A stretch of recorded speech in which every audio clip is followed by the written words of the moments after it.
J'ai choisi Jésus pour guider ma vie. Mon bien-aimé Jésus, il est à moi, je suis à lui. J'ai choisi Jésus pour guider ma vie. Mon bien-aimé Jésus, il est à moi, je suis à lui. J'ai choisi Jésus pour guider ma vie. Mon bien-aimé Jésus, il est à moi, je suis à lui. J'ai choisi Jésus pour guider ma vie. Mon bien-aimé Jésus, il est à moi, je suis à lui. En marchant dans les chemins, dans les rues, observant tous les passants, chacun suivant sa propre voie, égoïstement, tristement. Mon cœur rempli de tristesse, je me pose tant de questions. Savent-ils qu'un jour ils connaîtront la mort, et qu'après la mort ils feront face au jugement? Alors pendant les 3 jours précédents, nous avions, les 2 jours plutôt précédents, nous avons parlé d'Israël le premier jour, présenter Israël et parler brièvement, très brièvement de son histoire. Et hier, nous avions parlé de Jérusalem, la ville du grand roi, la ville où Dieu a décidé d'établir sa domination sur la terre.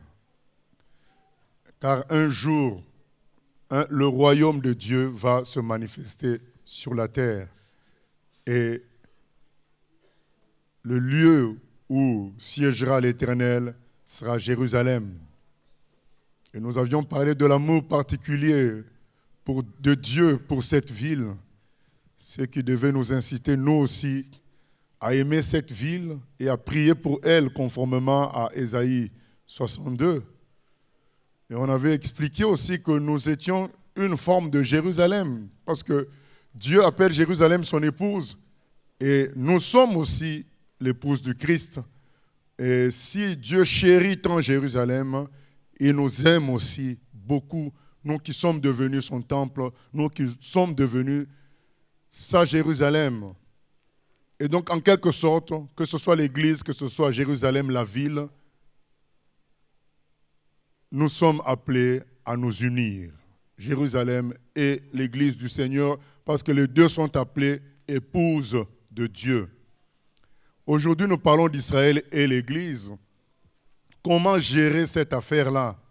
Ça a été le problème des chrétiens dès le départ. Comment gérer la foi en Jésus et la réalité historique, la réalité prophétique et la réalité, je veux dire, de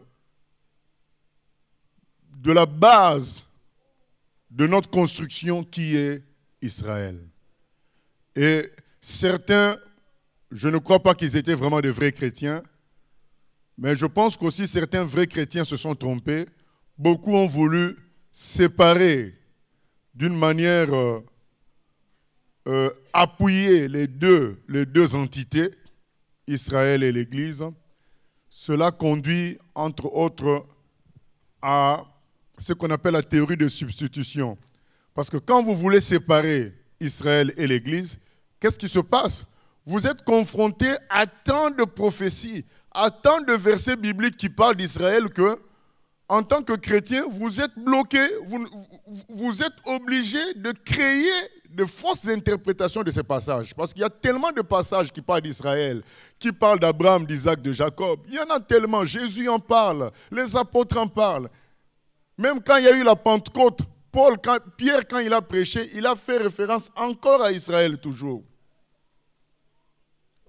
Il y en a tellement que le chrétien qui veut se séparer d'Israël est obligé de se donner de fausses interprétations de tous ces passages qui parlent d'Israël dans son propre livre à lui, la Bible en totalité, que ce soit l'Ancien et le Nouveau Testament.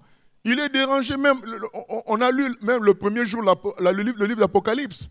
On ne peut pas dire que ce soit un livre de l'Ancien Testament, c'est vraiment le livre du Nouveau Testament, le dernier. On retrouve encore Israël.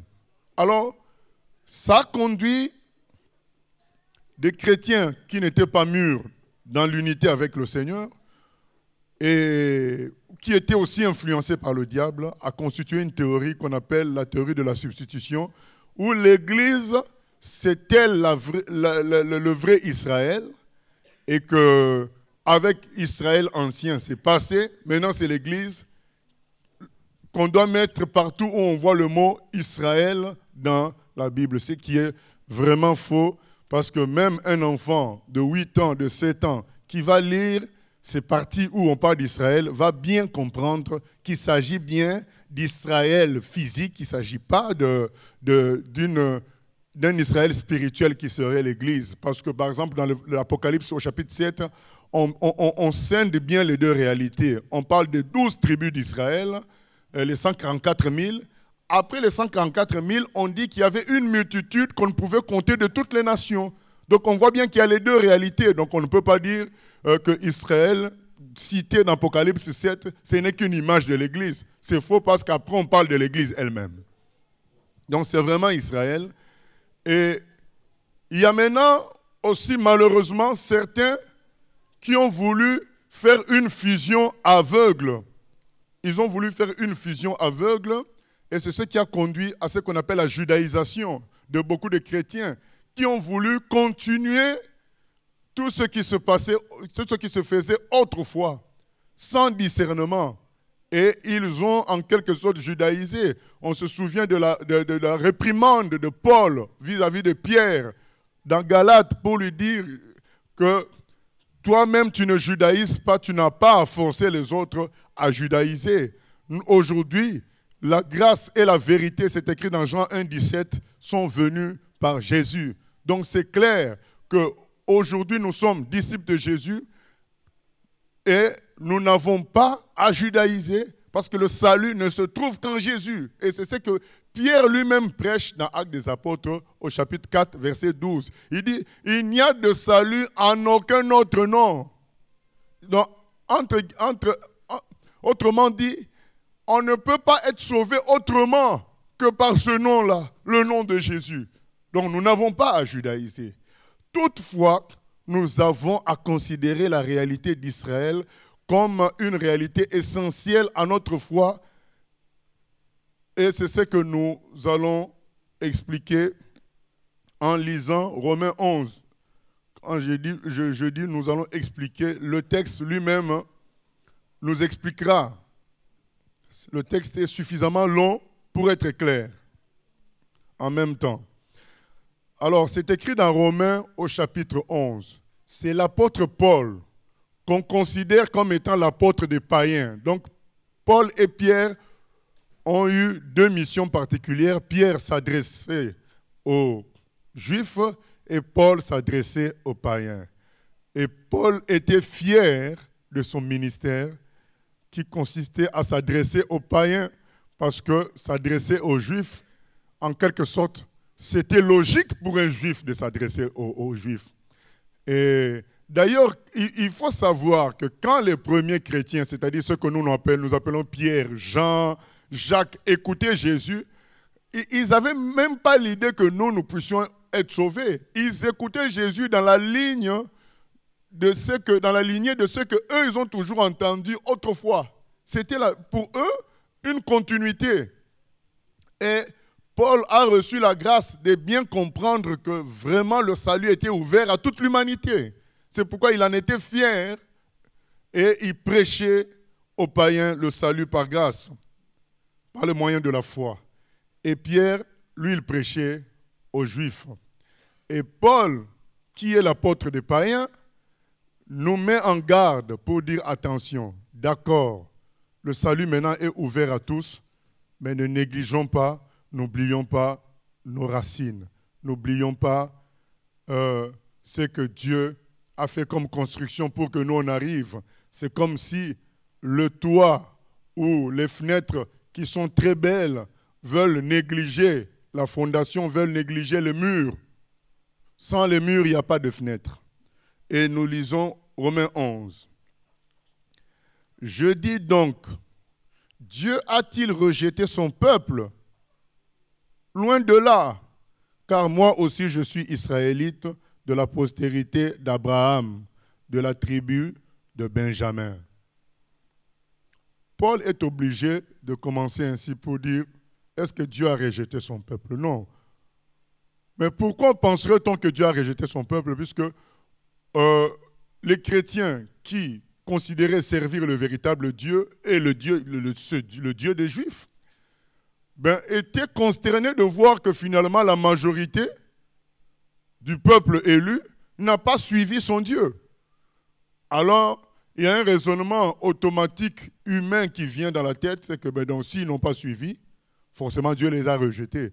Surtout avec toutes les conséquences qu'on sait, entre autres la destruction du second temple, l'éparpillement des Juifs.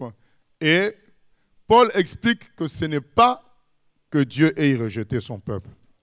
Verset 2. Dieu n'a point rejeté son peuple, qu'il a connu d'avance. Ne savez-vous pas ce que l'Écriture rapporte d'Élie, comment il adresse à Dieu cette plainte contre Israël?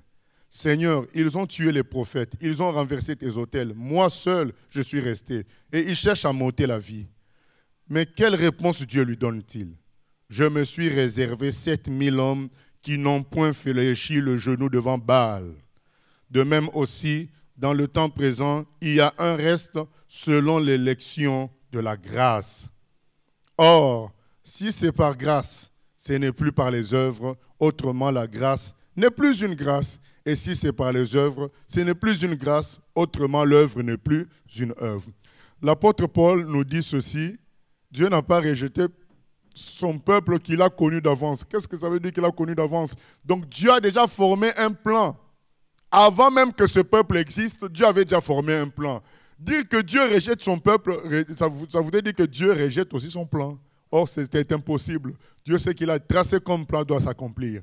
Donc, finalement, il explique que de la même manière qu'au temps d'Élie, il avait 7000 justes à côté d'Élie, de même que nous, à notre époque, où nous semblons voir que les Juifs, dans leur majorité, rejettent le Seigneur, il y a quand même une minorité qui ne rejette pas et qui suit. Et peut-être qu'à nos yeux, ce n'est pas arrivé, mais aux yeux de Dieu, c'est certain, c'est ce que Paul explique. Verset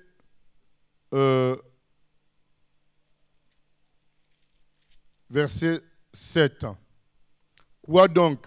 Ce qu'Israël cherche, il ne l'a pas obtenu, mais les élus l'ont obtenu, tandis que les autres ont été endurcis. Selon qu'il est écrit, Dieu leur a donné un esprit d'assoupissement, des yeux pour ne point voir, et des oreilles pour ne point entendre jusqu'à ce jour. Et David dit, que leur table soit pour eux un piège, un filet, une occasion de chute et une rétribution. Que leurs yeux soient obscurcis pour ne point voir. Et tiens leur dos continuellement courbé. Je dis donc, est-ce pour tomber qu'ils ont bronché? Loin de là. Mais par leur chute, le salut est devenu accessible aux païens afin qu'ils soient excités à la jalousie. Alors, Paul explique une chose. Il dit, mais Israël pensait être serviteur de Dieu, cherchait Dieu, mais il ne l'a pas trouvé. C'est nous, les élus, c'est nous, les non-juifs, qui trouvons Dieu. Comment expliquer cela?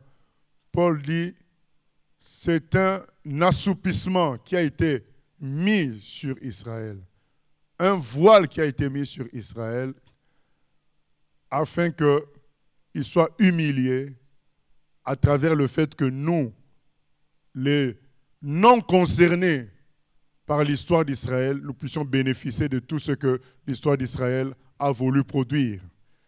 Parce que le peuple, dans son ensemble, était devenu orgueilleux vis-à-vis de Dieu. Dieu leur a fermé les yeux pour qu'ils ne voient pas les choses clairement. Maintenant, il faut savoir ce que nous disons sur le terme Israël ne concerne qu'Israël en tant que peuple, mais chaque juif en tant qu'individu est comme nous, a accès au salut de Jésus. Mais en tant que nation, en tant que peuple de Dieu, Israël n'a pas vécu la continuité dont on se serait attendu Donc que le Messie vienne et que le Messie le conduise comme un troupeau. Souvenez-vous du verset qu'on a lu hier pour clôturer. Jésus dit, « Je voulus rassembler tes fils Jérusalem comme une poule rassemble les poussins. » Donc c'est ce côté-là, troupeau, peuple, qui a subi l'assoupissement, le voile de Dieu. Mais l'individu hébreu, juif, a, comme nous tous, accès au salut lorsqu'il s'humilie devant Dieu. Nous continuons. Et je dis donc, est-ce pour tomber qu'ils ont bronché? Non. Verset 11. Donc ce n'est pas pour tomber, ce n'est pas pour que Dieu en finisse avec eux qu'ils ont résisté. Mais il y a un voile qui a été mis sur eux. C'est ce voile-là qui fait que finalement, nous puissions avoir accès à l'évangile et eux, ils tombent dans la jalousie. En quelque sorte, Dieu ne pouvait pas en même temps continuer le travail qu'il faisait directement avec son peuple et en même temps avec nous. Il fallait qu'il s'occupe de nous d'abord et il allait revenir sur son peuple après. Voilà ce que le frère Paul veut nous expliquer. Verset 12.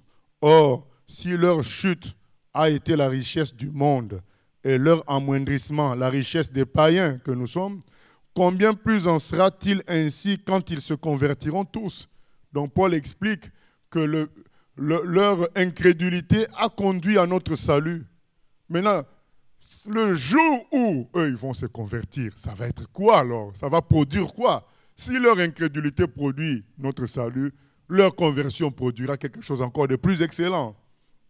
Verset 13. Je vous le dis à vous, païens, en tant qu'apôtre des païens, je glorifie mon ministère, afin, s'il est possible, d'exciter la jalousie de ceux de ma race et d'en sauver quelques-uns. Car si leur mise à l'écart a été la réconciliation du monde, que sera leur réintégration, sinon le passage de la mort à la vie? Or, si les prémices sont saintes, la masse l'est aussi. Et si la racine est sainte, les branches le sont aussi. Mais si quelques-unes des branches ont été retranchées, et si toi qui étais un olivier sauvage, tu as été greffé à leur place et rendu participant de la racine nourricière de l'olivier, ne te glorifie pas aux dépens de ces branches. Si tu te glorifies, sache que ce n'est pas toi qui portes la racine, mais que c'est la racine qui te porte. Tu diras donc, les branches ont été retranchées afin que moi je sois greffé. Cela est vrai. Elles ont été retranchées pour cause d'incrédulité, et toi tu subsistes par la foi. Ne t'abandonne pas à l'orgueil, mais crains. Car si Dieu n'a pas épargné les branches naturelles, il ne t'épargnera pas non plus. Considère donc la bonté et la sévérité de Dieu. Sévérité envers ceux qui sont tombés et bonté de Dieu envers toi. Si tu demeures ferme dans cette bonté, autrement tu seras aussi retranché. Eux de même, s'ils ne persistent pas dans l'incrédulité, ils seront greffés, car Dieu est puissant pour les greffer de nouveau.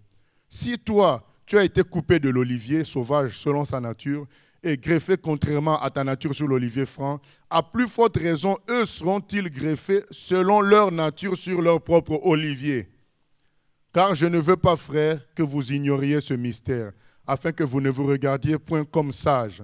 Une partie d'Israël est tombée dans l'endurcissement, jusqu'à ce que la totalité des païens soit entrée.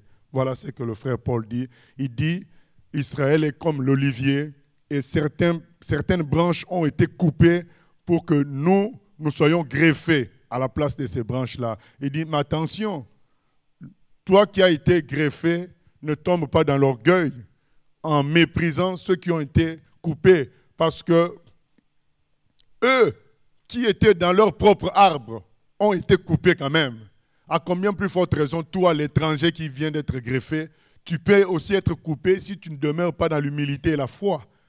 Donc, restons humbles vis-à-vis de ce que Paul appelle nos racines. Il dit, mais attention, c'est les racines qui portent les branches. Nous sommes des branches, mais nos racines, c'est quoi? C'est Abraham, Isaac, Jacob, c'est Moïse, c'est David, c'est Jean-Baptiste, c'est ça nos racines, c'est Élie, Élisée. Alors, comment une branche peut-elle se permettre de rivaliser avec les racines. Donc, Paul nous appelle à l'humilité.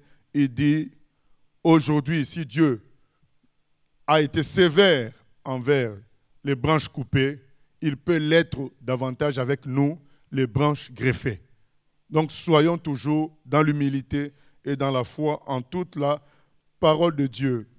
Verset 26, et ainsi, tout Israël sera sauvé, selon qu'il est écrit, le libérateur viendra de Sion et il détournera de Jacob les impiétés.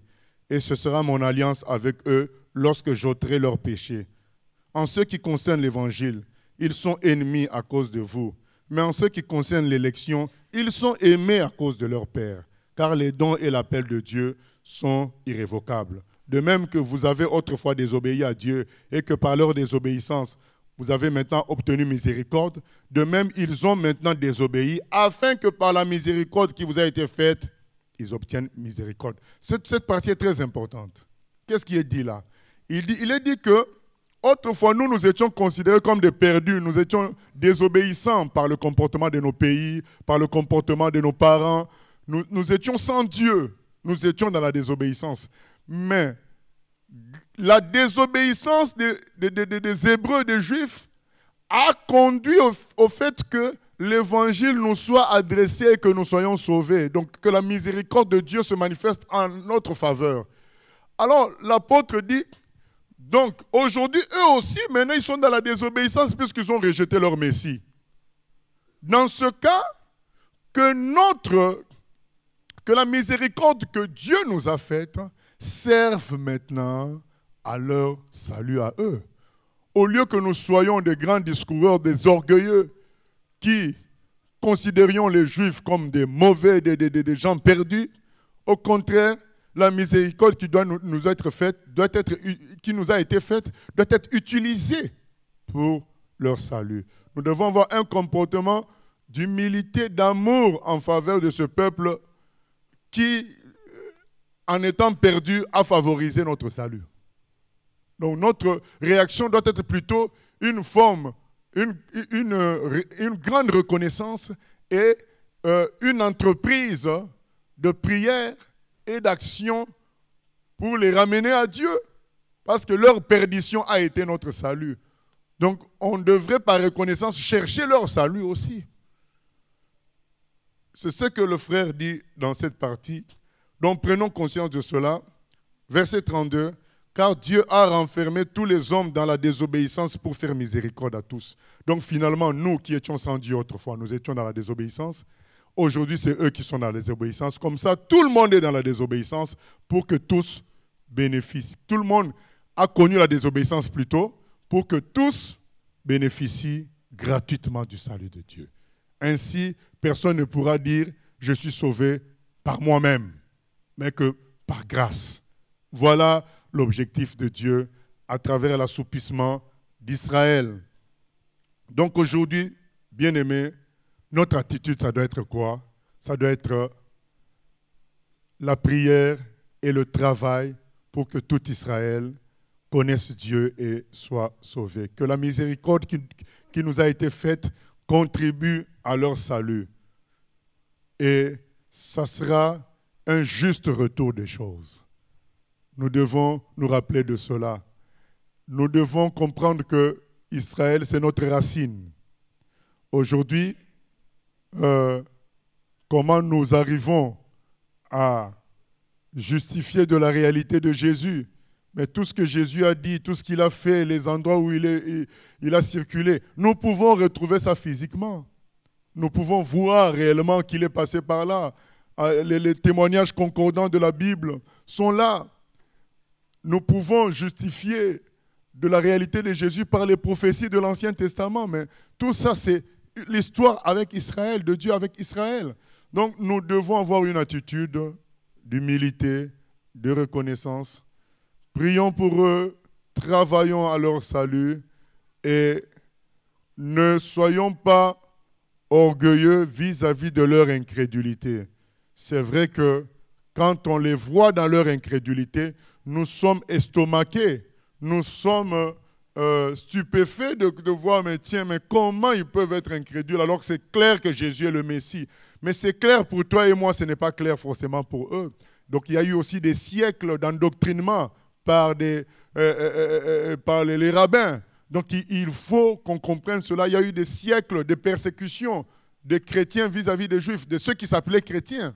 Ils en ont tué beaucoup, même pendant la Deuxième Guerre mondiale. Les nazis, ils allaient faire la messe et puis aller tuer des juifs. Donc il y a toute une longue histoire du faux chrétien, mais eux, ils considèrent comme étant un chrétien, qui les persécute.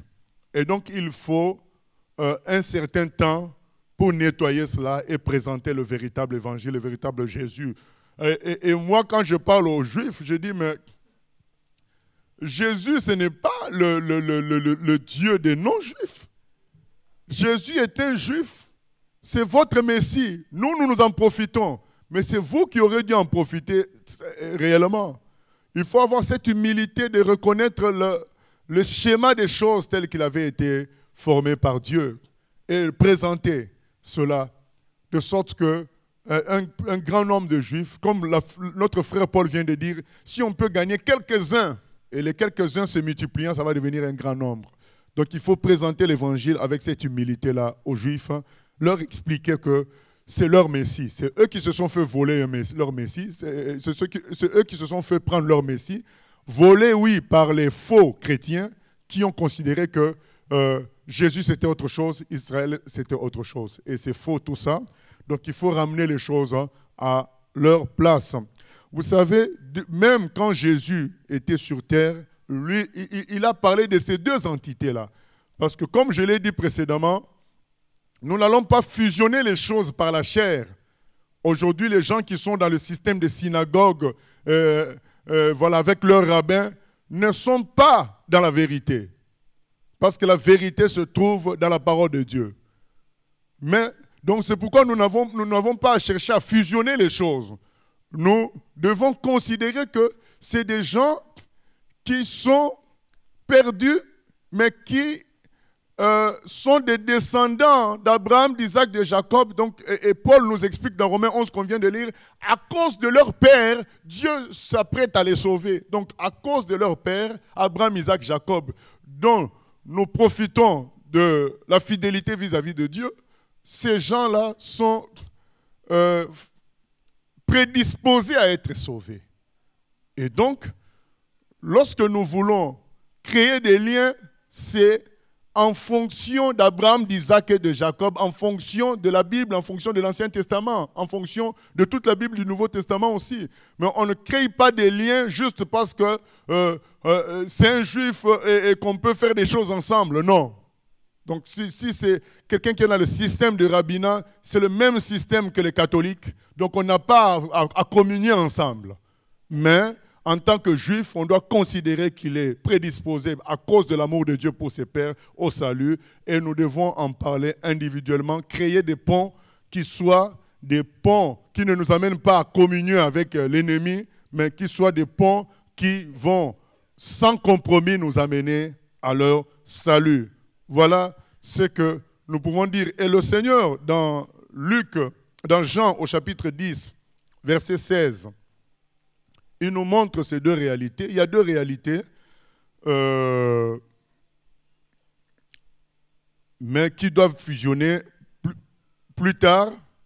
C'est dans Jean 10, 16, il dit « J'ai encore d'autres brebis qui ne sont pas de cette bergerie. Celles-là, il faut aussi que je les amène. Elles entendront ma voix et il y aura un seul troupeau, un seul berger. » Donc le Seigneur reconnaît même de son vivant qu'il y a une première bergerie, c'est les Juifs. Qui est le berger? C'est lui. Il y a une deuxième bergerie, c'est nous les non-Juifs. Qui est le berger? C'est encore lui. Et il faut qu'il y ait fusion entre ces deux bergeries pour qu'il n'y ait qu'un seul troupeau. Voilà, parce qu'il n'y a qu'un seul berger. C'est dans ce sens-là que nous devons aller, faire en sorte que les Juifs rentrent dans leur héritage en considérant Yeshua comme leur Messie. Et là, il y a fusion entre les deux troupeaux. Ceux Juifs qui croient que Jésus est le Messie et les non-juifs qui croient que Jésus est le Messie. Je crois que le premier jour, on a entendu le témoignage d'un serviteur de Dieu qui expliquait que juifs et arabes en Israël, juifs et arabes, chrétiens, disciples de Jésus, ils prient ensemble. Voilà. C'est devenu un seul troupeau par la puissance de Jésus.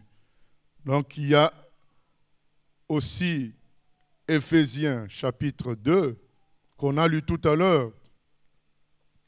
Éphésiens 2.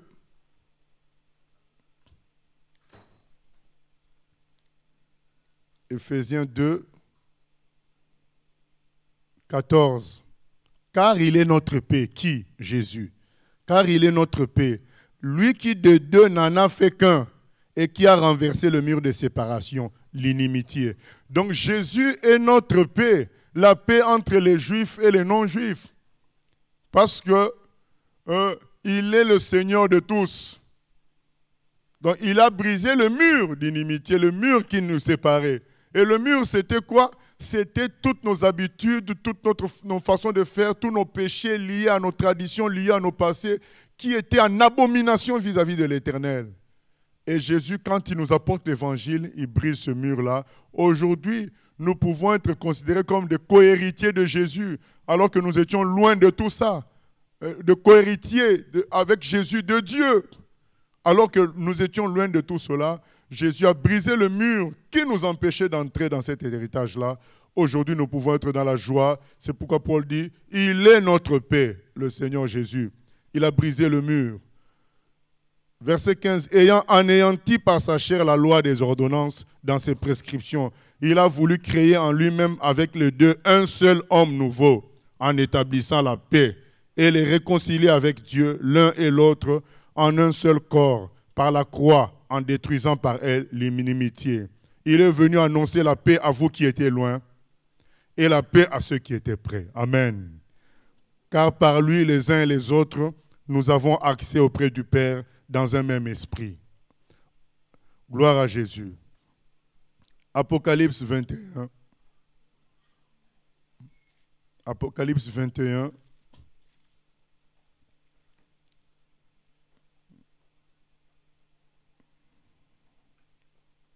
Verset 9.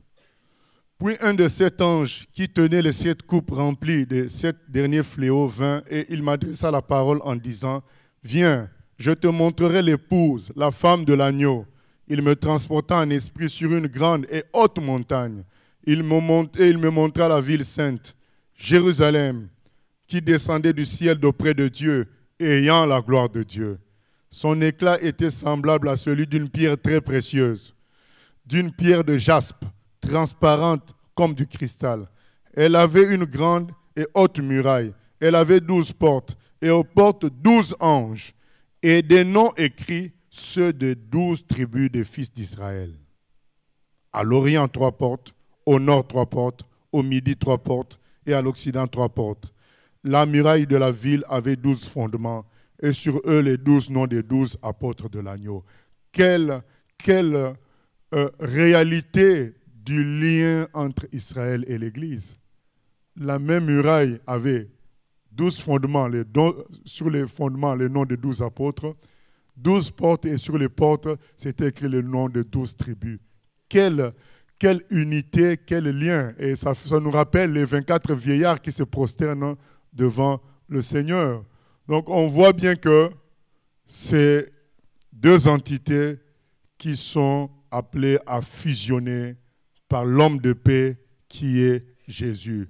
Donc par conséquent, nous les branches qui sommes venus plus tard, nous devons avoir beaucoup d'humilité de voir que aujourd'hui notre destin a été juxtaposé à celui des enfants d'Israël. Nous sommes dans la joie pour cela et nous devons les traiter avec respect et les traiter avec reconnaissance parce que leurs ancêtres ont été ceux qui ont préparé aussi notre salut. Et Jésus est issu de ce peuple-là. C'est le choix de Dieu. Respectons le choix de Dieu. Voilà ce que doit être l'attitude de l'Église présenter en quelques mots, je vais clôturer avec une prophétie extraordinaire dans Jérémie au chapitre 31. Et après cette prophétie, nous demanderons aux sœurs qui nous ont dansé, jeunes et vieux, de se préparer parce que la fin de cette prophétie, c'est jeunes et vieux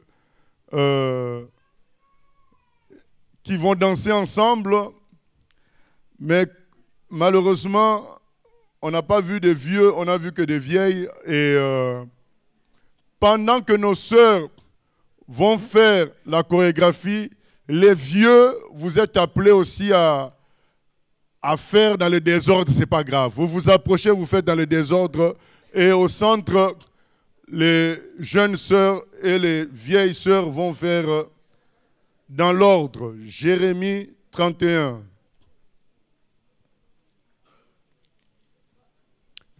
C'est une prophétie aussi qui nous rapproche beaucoup, les deux. Il est écrit ceci.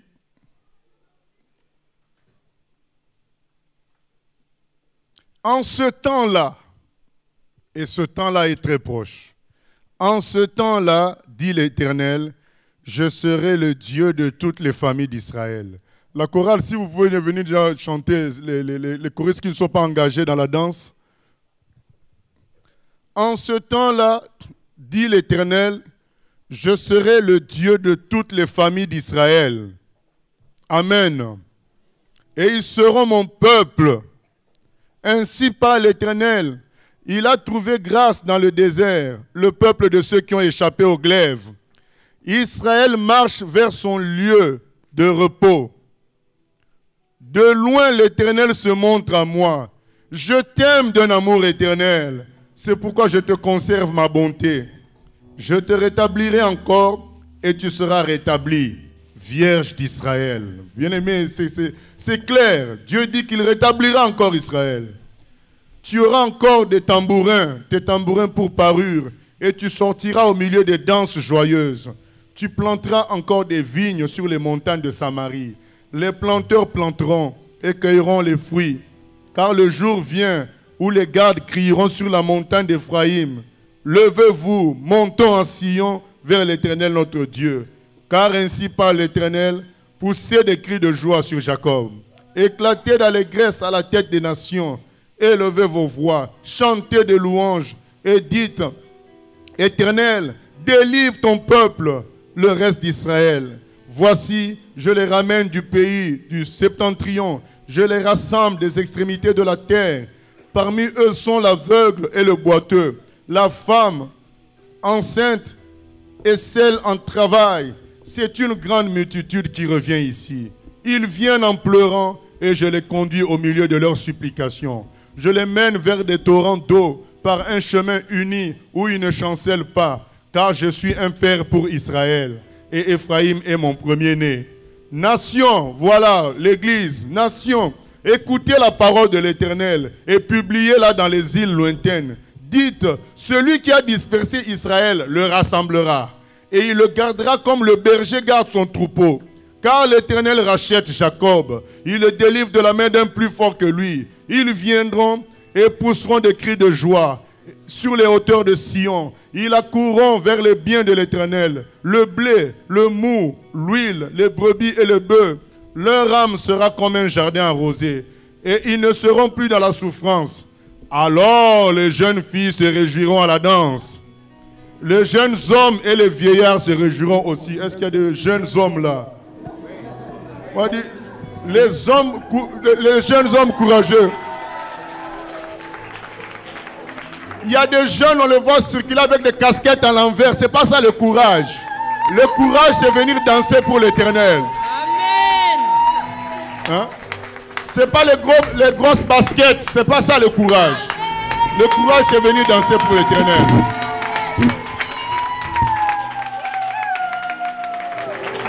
Alors les jeunes filles se réjouiront à la danse. Les jeunes hommes et les vieillards se réjouiront aussi. Je changerai leur deuil en allégresse et je les consolerai. Je leur donnerai de la joie Après leur chagrin, je rassasierai de graisse l'âme des sacrificateurs et mon peuple se rassasiera de mes biens, dit l'Éternel. Amen.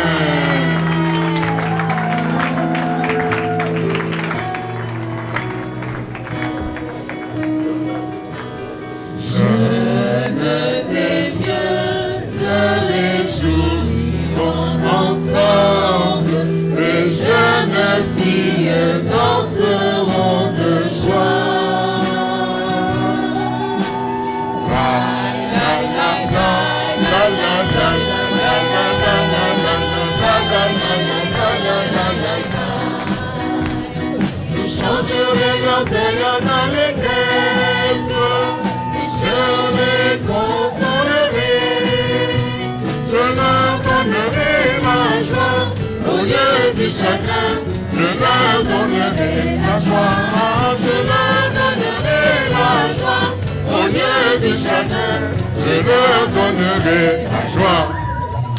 Jeunes et vieux se réjouiront ensemble. Les jeunes filles danseront de joie.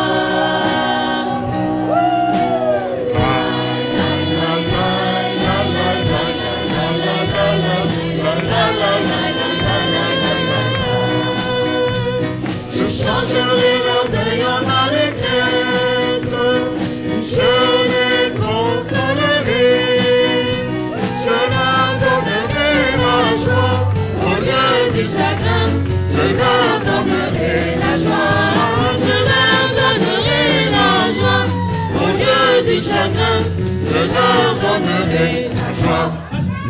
Jeunes et vieux, même loin là-bas, il faut quand même faire quelque chose. Il faut se réjouir. À la sono là-bas.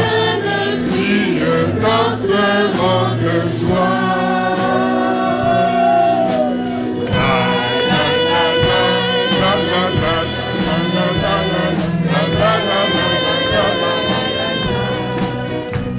Je changerai leur deuil en allégresse, je les consolerai, je leur donnerai la joie, au lieu du chagrin, je leur donnerai la joie, je leur donnerai la joie, au lieu du chagrin, je leur donnerai la joie. Encore tout le monde. La dernière fois. Se réjouiront ensemble, les jeunes filles. Le jour du retour du Seigneur. Amen.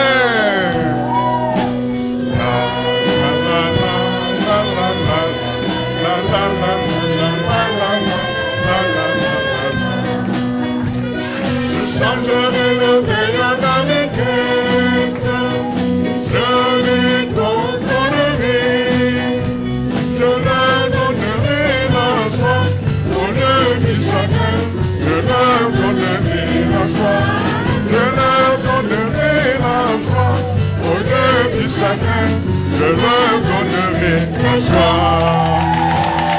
Alléluia.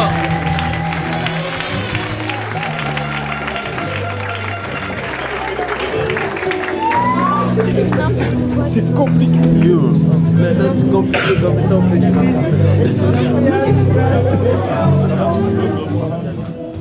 Chers frères et sœurs, bonjour. Me voici ici pour recevoir le baptême aujourd'hui. Même si j'ai déjà accepté Jésus-Christ comme mon sauveur et Seigneur, aujourd'hui j'ai décidé de franchir l'étape supplémentaire, c'est-à-dire de signer le contrat avec le Christ. Aujourd'hui, dimanche 3 novembre, c'est ma nouvelle naissance, ma naissance spirituelle. C'est une nouvelle vie qui commence avec moi, avec le Christ. Et Dieu salue et tout ça béni. On va appeler la sœur Yacine qui va nous dire aussi pourquoi elle s'est fait baptiser.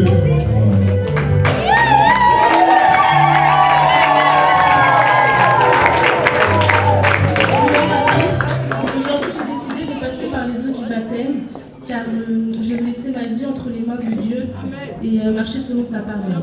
Amen. Gloire à Dieu. Alors il y a Cindy pour clôturer, c'est un imprévu, mais voilà. Dieu est fidèle.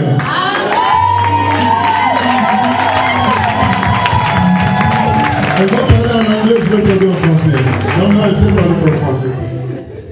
Alléluia, c'est un imprévu pour moi, mais quand le Seigneur fait ces choses, il fait sa manière.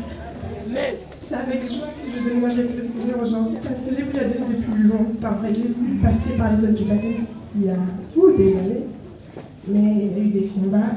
Mais le Seigneur, dans sa fidélité, il est amour. Donc aujourd'hui, je vais m'offrir comme un sacrifice vivant pour le Seigneur.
bénissons pour l'œuvre que tu accomplis.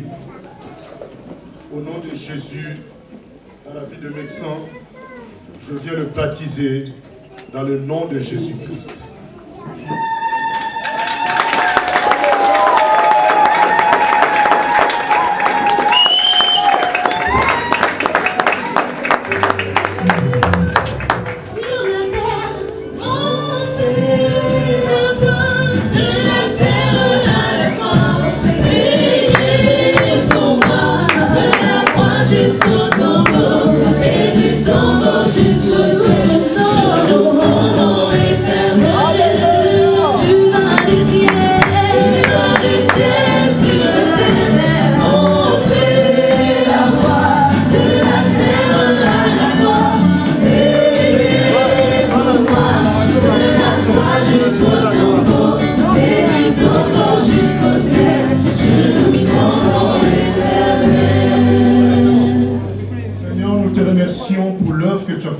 Tu as accompli dans la vie de Yacine le miracle de sa conversion. Nous avons vu de grandes choses.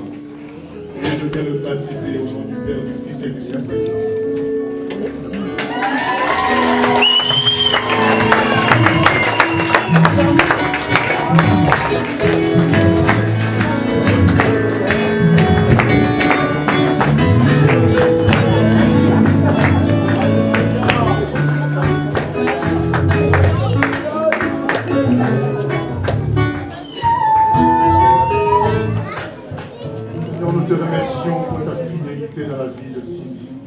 Merci Seigneur pour ce que tu viens d'accomplir encore aujourd'hui.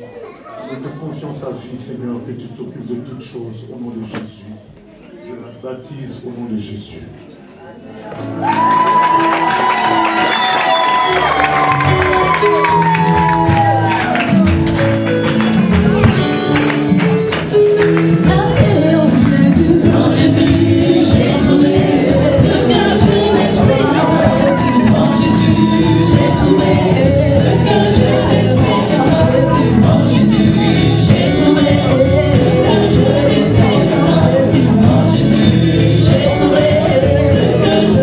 Jésus,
Seigneur, c'est la fête au ciel, Seigneur.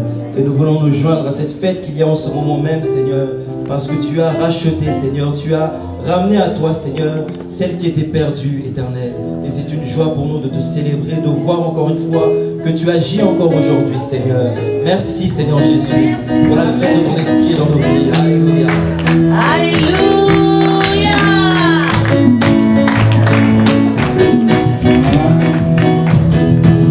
Merci Jésus, merci Jésus, merci Jésus, merci Jésus, merci Jésus, merci Jésus, merci Jésus, merci Jésus, merci Jésus, merci Jésus, merci Jésus, merci Jésus, merci Jésus, merci Jésus, merci Jésus, merci Jésus. Tu m'as sauvé, tu m'as sauvé, tu m'as sauvé, tu m'as sauvé, Jésus. Tu m'as sauvé, tu m'as sauvé, tu m'as sauvé. Je suis béni, je suis béni, je suis béni, je suis béni, Jésus. Je suis béni, je suis béni, je suis béni. Alléluia. Oh, je suis béni. Alléluia. Oh, je suis béni. Dis-le que tu es béni. Dans le nom du Seigneur. Je suis béni. Alléluia. Oh, je suis béni. Alléluia. Oh, je suis béni. Alléluia. Oh, je suis béni. Alléluia. Oh, je suis béni. Alléluia. Oh, je suis béni. Tu es puissant, tu es puissant, tu es puissant, tu es puissant, Jésus. Tu es puissant, tu es puissant, tu es puissant, tu es puissant. Tu es fidèle, tu es fidèle, tu es fidèle, tu es fidèle, Seigneur.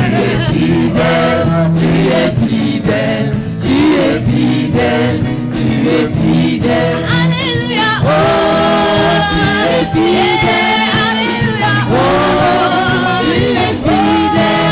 Alléluia. Oh, tu es fidèle. Alléluia. Oh, tu es fidèle. Alléluia. Oh, tu es fidèle. Alléluia. Oh, tu es fidèle.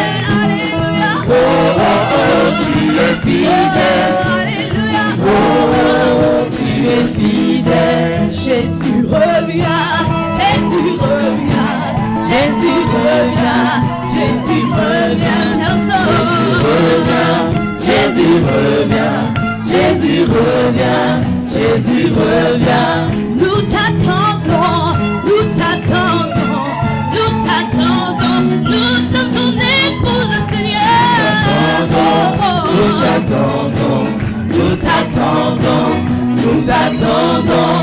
Nous t'accueillons, nous t'accueillons, nous t'accueillons au milieu de nous, Jésus. Nous t'accueillons, nous t'accueillons, nous t'accueillons, nous t'accueillons. Alléluia. Oh, nous t'accueillons. Alléluia. Oh, nous t'accueillons. Alléluia. Oh, nous t'accueillons. Alléluia. Oh, nous t'accueillons. Alléluia. Oh, nous t'accueillons. Alléluia. Oh, nous t'accueillons. Alléluia. Oh, nous t'accueillons. Alléluia. Tu m'as sauvé.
Alléluia.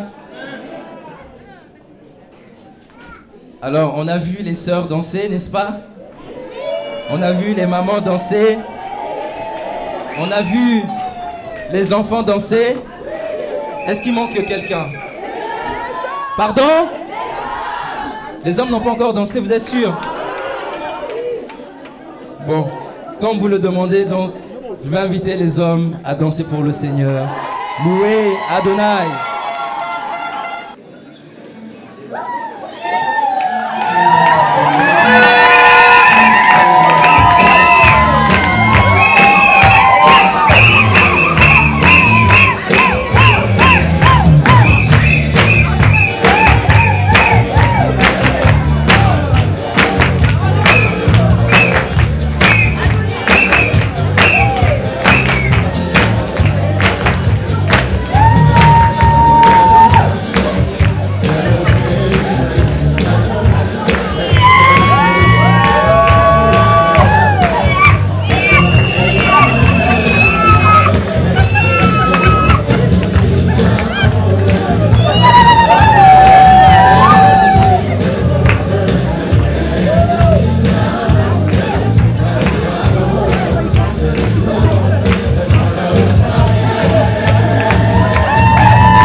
133.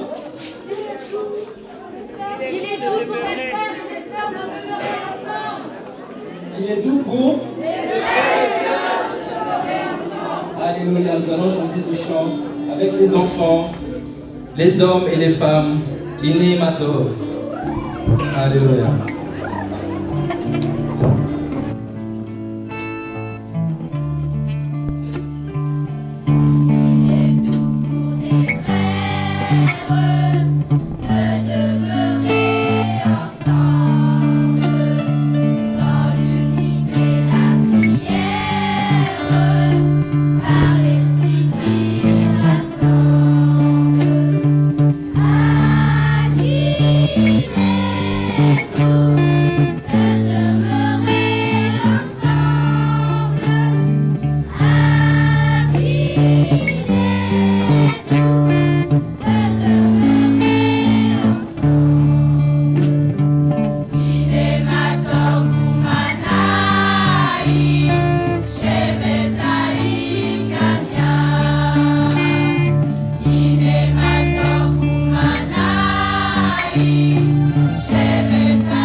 La bénédiction, la vie, l'éternité. Amen.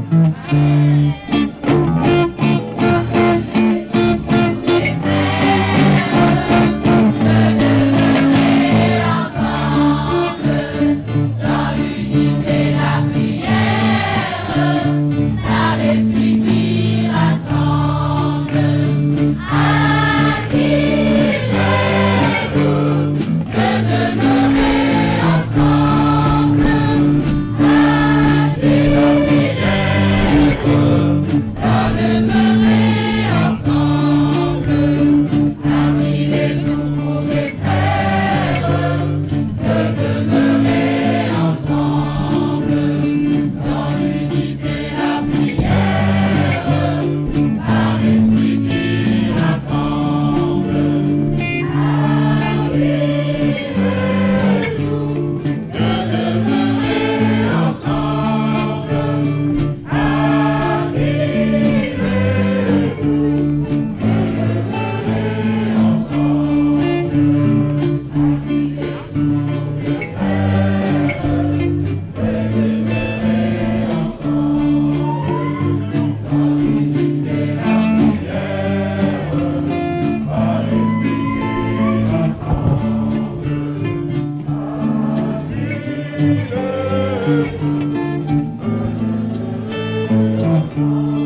Alléluia.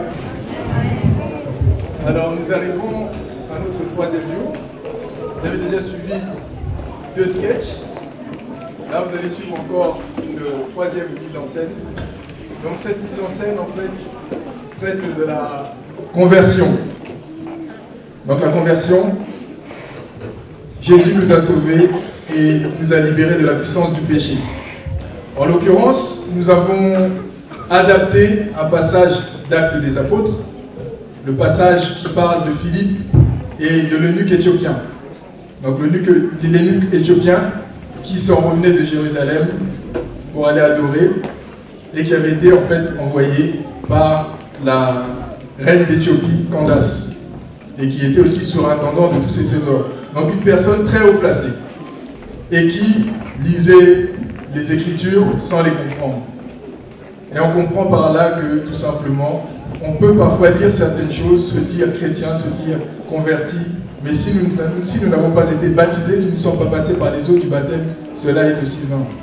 Donc voilà la mise en scène que les bien-aimés vont vous présenter, et que Dieu nous bénisse et que nous soyons attentifs surtout au message. C'est vrai qu'il y a la mise en scène, mais le plus important c'est le message, c'est la conversion. Nous avons vu des bien-aimés se convertir tout à l'heure, et c'est une joie au ciel lorsqu'une âme se convertit. Ne l'oublions pas.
Le corbeau ici, le renard, tu le reçois? Corbeau ici, le renard, tu le reçois? Oui, 5 sur 5, je te reçois. Ok, RAS. Fais rentrer le canard. Ok.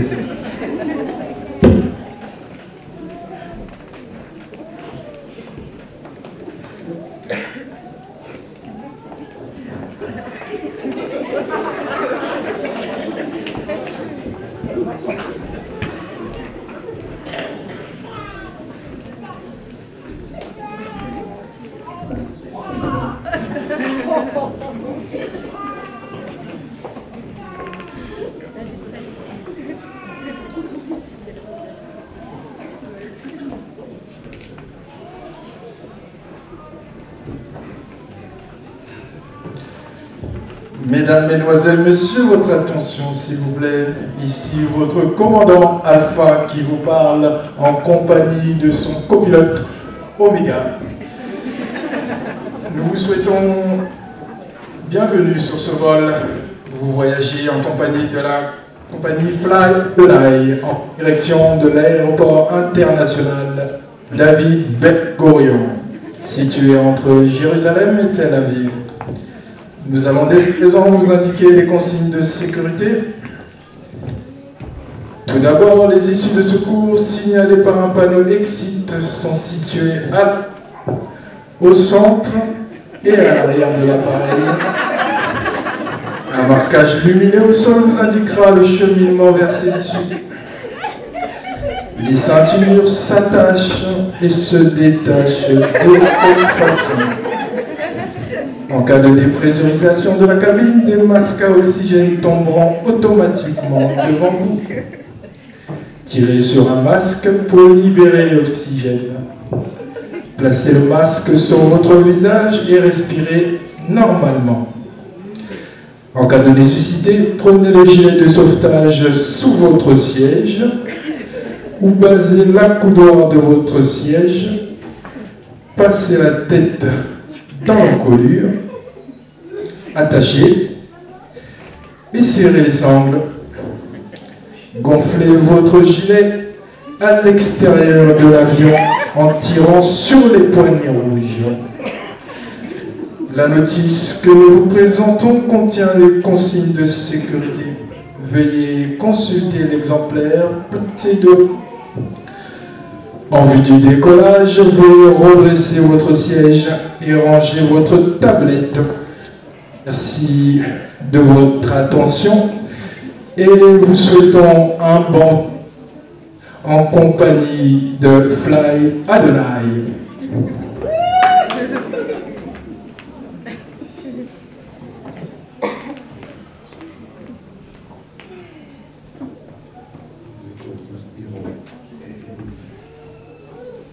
Nous étions tous errants, comme des riches. Chacun suivait sa propre voie. Et l'Éternel a frappé pour l'iniquité de nous tous. Il a été maltraité et opprimé. Il a contrôlé la bouche. Semblable à un agneau qu'on met dans la boucherie. Il lui était devant ceux qui l'adoraient. Excusez-moi.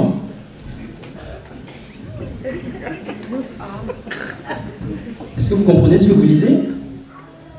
Certainement pas, mais comment puis-je le comprendre si personne ne me l'explique? Et vous, le comprenez-vous? Oui, bien sûr.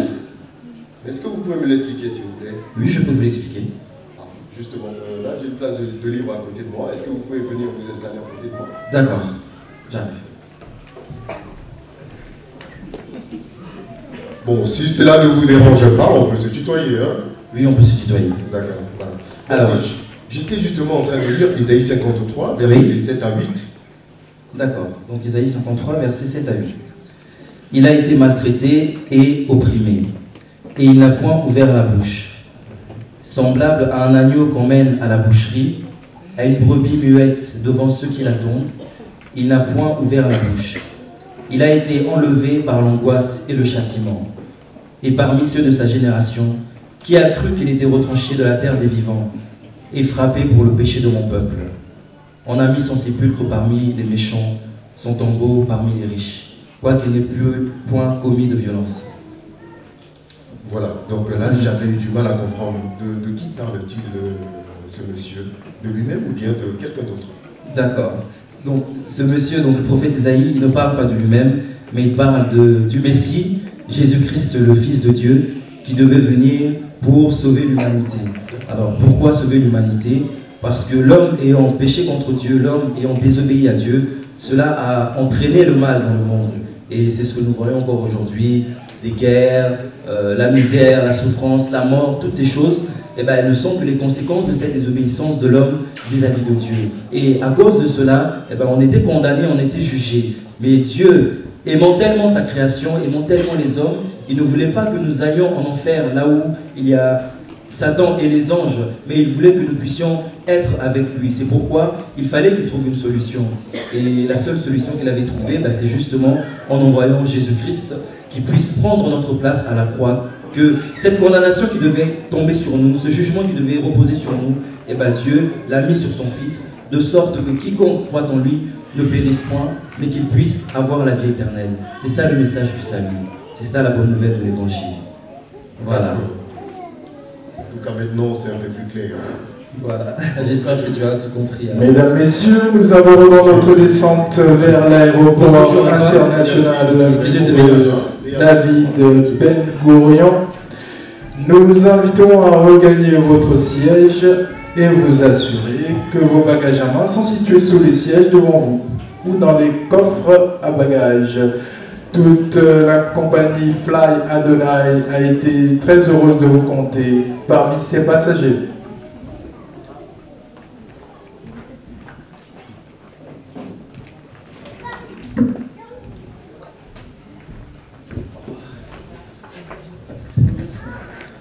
Excuse-moi. Oui. Tout à l'heure, vous parlez du baptême. Mais moi, j'ai été baptisé parce que j'étais petit. D'accord. Alors, lorsque tu étais petit, le baptême que tu as eu, ce n'était pas le vrai baptême. C'était, je dirais plutôt, une cérémonie. Le vrai baptême, c'est un engagement de bonne conscience envers le Seigneur. Et quand on est bébé, quand on est petit, on ne connaît pas Dieu, on n'a pas conscience de nos péchés, on a encore moins conscience qu'il faut qu'on change de vie, qu'on demande pardon au Seigneur. Et le vrai baptême, c'est aussi un baptême par immersion, c'est-à-dire on plonge dans l'eau, ce qui symbolise notre mort avec Jésus-Christ. Et lorsqu'on sort, cela symbolise notre nouvelle vie, la résurrection avec le Seigneur Jésus-Christ. C'est cela le véritable baptême. Voilà. D'accord. Et donc, comment je peux faire pour être sauvé alors? Si tu crois de tout ton cœur, cela est possible. Je crois que Jésus-Christ est le Fils de Dieu. Amen. Je crois en lui. Amen. Que Dieu soit béni. Amen.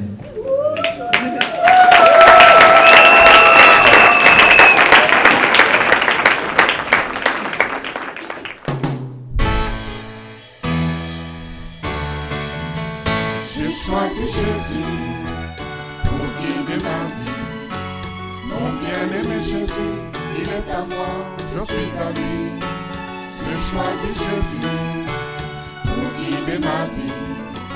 Mon bien-aimé Jésus, il est à moi, je suis à lui. J'ai choisi Jésus pour guider ma vie. Mon bien-aimé Jésus, il est à moi, je suis à lui. J'ai choisi Jésus pour guider ma vie. Mon bien-aimé Jésus, il est à moi, je suis à lui.